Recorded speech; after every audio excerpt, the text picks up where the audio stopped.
दोस्तों Chennai super Kings में लौटल क्रिस गेल के भी बाप दोस्तों अकेले ही आरसीबी के धज्जियां उड़ा दी और मात्र इतना गेंदा में ठोक देहलस 54 रन। दोस्तों आप भी जानना चाहतानी कि खतरनाक बल्लेबाज के बारे में तो ये वीडियो के एक लाइक करके चैनल के सब्सक्राइब जरूर करें।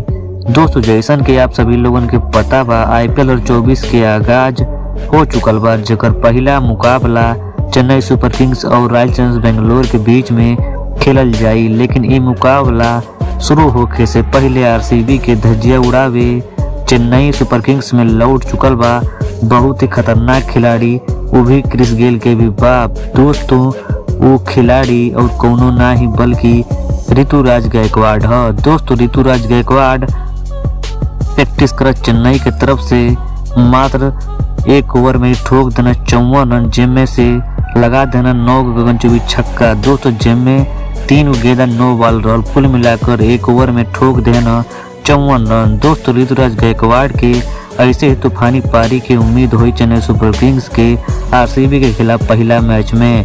दोस्तों चेन्नई सुपर किंग्स की तरफ से ऋतुराज गायकवाड़ कैसन खिलाड़ी हम आप अपन राय नीचे कमेंट सेक्शन में कमेंट करके जरूर देव जा। धन्यवाद।